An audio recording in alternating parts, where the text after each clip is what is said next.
Hello YouTube, this is Transformers fan G138, and I'm here with a Bionicle 2015 Lord of Skull Spiders video review. And I say Lord of Skull Spiders because that's what it says on the box, although everywhere else it's written Lord of the Skull Spiders. So yeah, the versus no the. Anyway, he comes with only a single mask, unlike the others. They come with three. This one's just a golden version of what all the other Skull Spiders are. Except he doesn't include legs for them. Although, if you wanted to make a golden Skull Spider, just pop the legs off one of these. And voila, you now have a golden Skull Spider.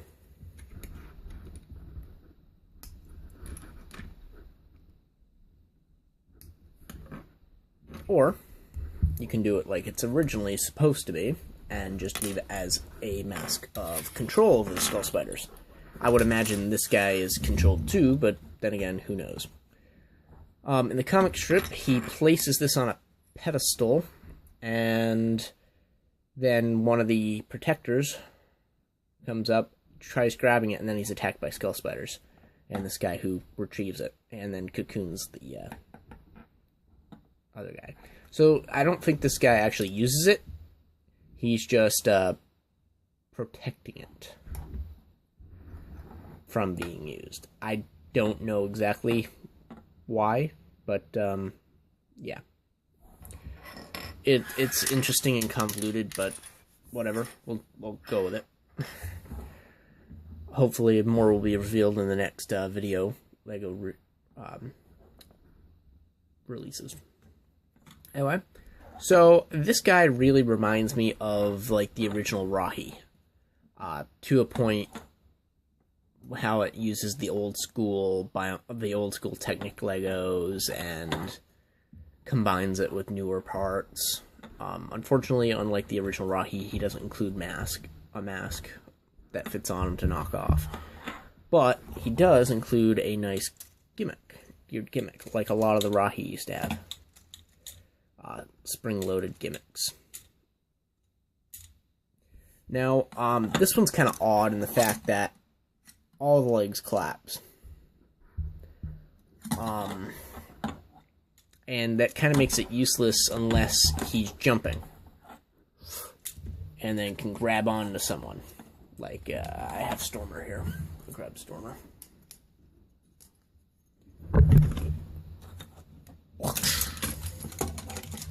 Just kind of grabs him.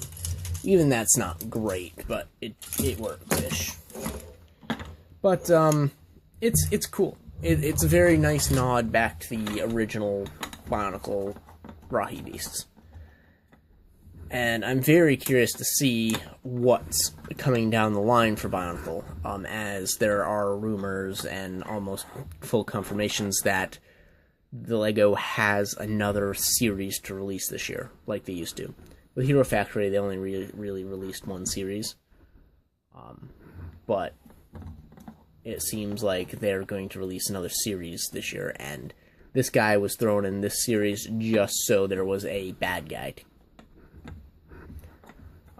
to have. Because a lot of the time when the Toa Inika came out, you got the Paraka first, and you didn't have the heroes to combat them, or vice versa. I forget which one came out first. I think it was the Paraka. Could be wrong. It could have been the Toa for all I know. But, and then you didn't have the bad guys immediately. Granted, you should have had plenty of bad guys from before, but, you know, if you were new. So, this gave you a bad guy, and then all the Toa came with these, and so did the Protectors, which I don't have. But, you have an army of Skull Spiders, and you have an army, and you have this guy leading the army, essentially. So, I wasn't actually going to get this guy, but I was at Target, and he happened to be on the shelf. I was actually looking for another Unoa, because I really want to tear him apart and make him smaller, and I don't like doing that without having the original.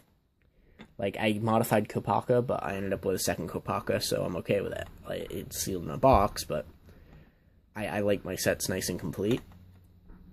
Within reason. And so, yeah. There you have it. So, we got a cool, like, spring-loaded spider thing.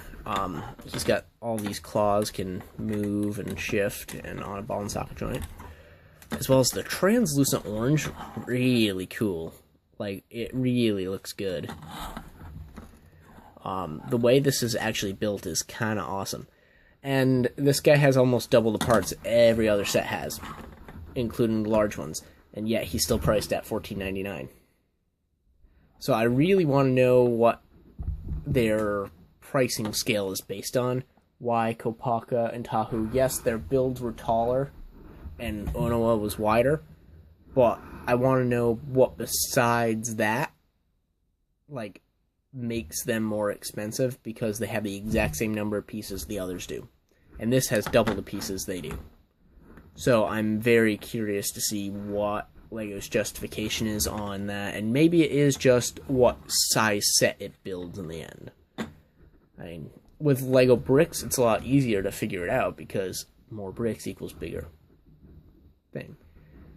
Where here, more bricks and more pieces can actually equal a smaller thing, depending on how you put them together. So maybe it's just based on, like, volume of the final product. I don't know.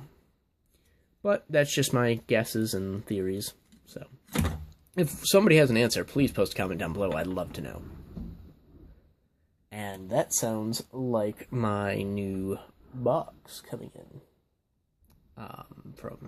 I have a whole new order of Big Bad Toy Store stuff coming in today, with a couple cool surprises. So I'll be doing an unboxing video as soon as I'm done this. So essentially, we have this Lord of the Skull Spiders. He's got the cool teeth, which do move, so you can bite down on something.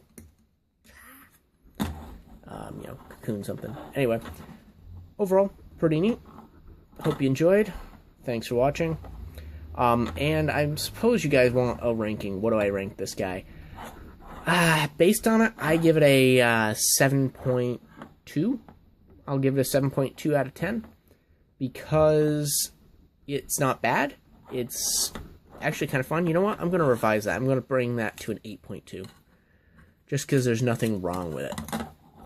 It's pretty cool. Yeah, the gimmick is a little odd, but is it any more odd than the launching masks? So, here it is. Lord of the Skull Spiders, 8.2. Hope you enjoyed. Thanks for watching.